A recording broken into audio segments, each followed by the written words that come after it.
सोचो, तुम एक ट्रेन में हो। रात का वक्त है। बाहर अंधेरे के सिवा कुछ नहीं दिख रहा। तुम्हारे साथ तुम्हारी वाइफ है, तुम्हारे पेरेंट्स हैं, तुम्हारी पूरी जिंदगी है उस ट्रेन में। और फिर ट्रेन एक जगह रुक जाती है और जब तुम बाहर देखते हो तुम्हें एक साइन दिखता है। आउशविट्ज़ 1942। नाजी जर्मनी ने यूरोप के लाखों यहूदी लोगों को उनके घरों से उठा लिया था और उन्हें बताया गया था कि तुम्हें काम पे भेज रहे हैं, रीलोकेट कर रहे हैं। ये झूठ था। वो उन्हें कॉन्सेंट्रेशन कैंप भेज रहे थे जहाँ पे टॉर्चर था, भूख थी, मौत थी।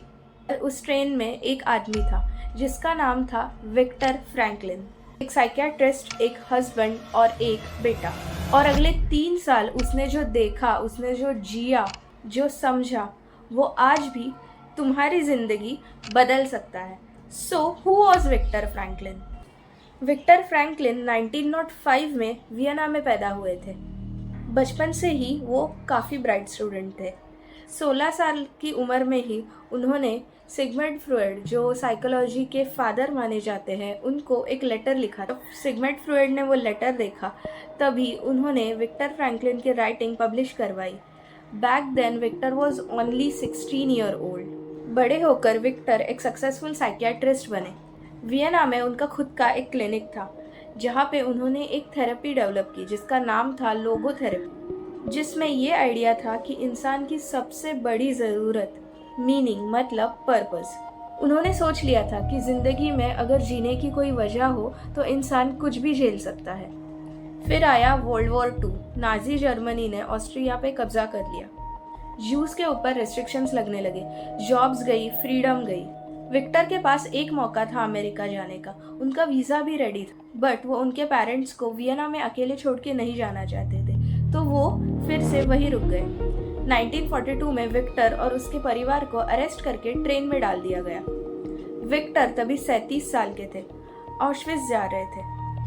ऑश्विट्ज़ पहुंचते ही विक्टर और उनके परिवार से सब छीन लिया गया। विक्टर अब सिर्फ एक नंबर थे। उनकी वाइफ, माँ, भाई और पापा को अलग अलग कैंप्स में भेज दिया गया। विक्टर के पास कुछ नहीं बचा, लिटरली कुछ नहीं बचा। लेकिन वो जिंदा रहे 3 साल अलग अलग कैंप्स में। और इसी दौरान उन्होंने एक चीज नोटिस की जो शायद किसी और ने नोटिस नहीं। उन्होंने नोटिस किया कि कुछ लोग जो मेंटली टूट गए थे उन्होंने पहले ही हफ्ते में जीना छोड़ दिया, खाना छोड़ दिया, सोना छोड़ दिया। और जो लोग मेंटली स्ट्रांग थे बस वो सर्वाइव कर रहे थे। विक्टर ने सोचा ऐसा क्यों, जब 2 लोग सेम ब्रुटैलिटी सहन कर रहे हैं, 2 लोग सेम कंडीशन सर्वाइव कर रहे हैं, तो फर्क क्या है? पर एक दिन उन्हें समझा, जो लोग सर्वाइव कर रहे थे उनके पास एक रीज़न था, एक वजह थी। विक्टर ने सोचा शायद उनका कोई बाहर इंतज़ार कर रहा होगा, शायद वो ऐसा कुछ काम करते जो सिर्फ वही कर सकते हैं, या फिर बस वो देखना चाहते थे कि आगे क्या होगा। मीनिंग, पर्पस, वजह। और जो लोग टूट गए उनके पास कोई रीज़न नहीं था सर्वाइव करने के लिए। विक्टर ने बहुत पहले नीचा की एक लाइन याद की जो उसने कहीं पे पढ़ी थी। The line was, "He who has a why to live can bear almost any how." और विक्टर ने कैंप में ये सच होते देखा अपनी आंखों के सामने।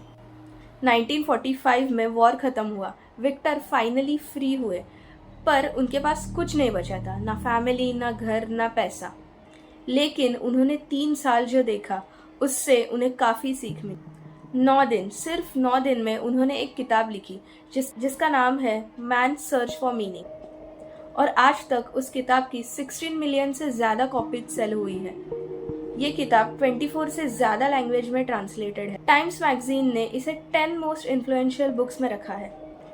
तो अब देखते हैं विक्टर के लाइफ से तुम क्या सीख सकते हो अपनी ज़िंदगी में। लेसन नंबर 1, हर चीज़ को कैसे रिएक्ट करना है। विक्टर कहते थे कि नाजी जर्मनी ने उनसे सब कुछ छीन लिया, उनकी ज़िंदगी, उनकी फैमिली, उनकी फ्रीडम, उनकी जॉब, पर एक चीज़ थी जो नहीं छीन सकी, वो ये कि हर सिचुएशन को रिस्पॉन्ड कैसे।